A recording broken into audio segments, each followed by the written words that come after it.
अयोध्या के जिस प्रकरण में ये लोग चंदा चोरी की बात करते हैं, वहां चंदा चोरी नहीं, चढ़ावा से जुड़े हुए एक प्रकरण का मुद्दा आया था। श्री राम जन्मभूमि तीर्थ क्षेत्र ट्रस्ट ने इस प्रकरण में 12 जून को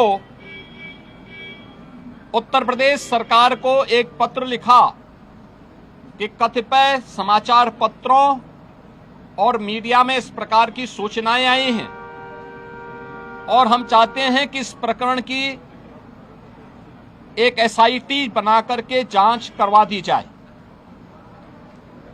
श्री राम जन्मभूमि तीर्थ क्षेत्र ट्रस्ट माननीय उच्चतम न्यायालय के द्वारा गठित एक धर्मार्थ ट्रस्ट है।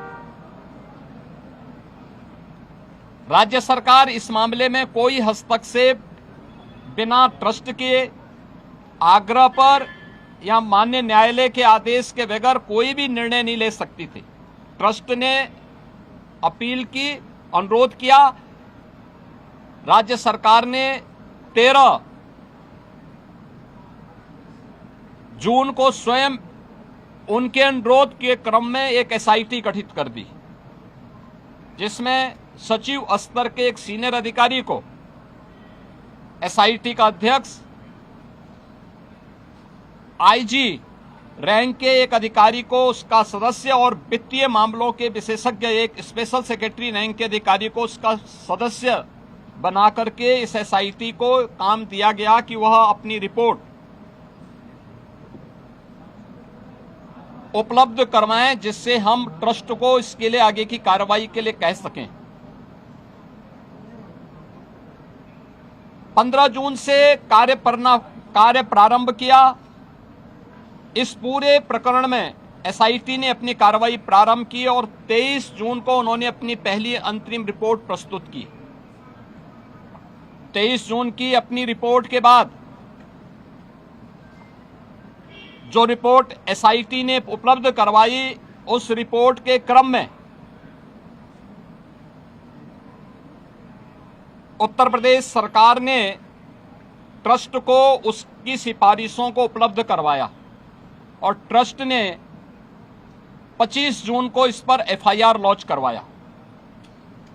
अयोध्या में एफआईआर लॉन्च हुई। एफआईआर लॉन्च होने के बाद उपलब्ध साक्ष्य और प्रमाण के आधार पर कुल 8 लोग पकड़े गए, जिनमें 6 लोग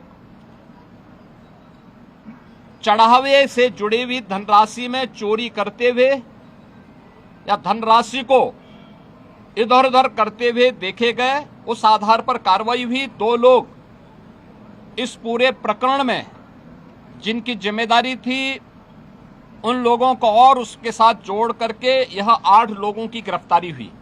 अभी एसआईटी की जांच चल ही रही थी कि माननीय उच्चतम न्यायालय में जो योजित एक पीआईएल थी, उसके तहत उच्चतम न्यायालय ने आगे की कार्रवाई के लिए एसआईटी के पुनर्गठन के साथ ही इस पूरे प्रकरण को अपने देखरेख में आगे बढ़ाया।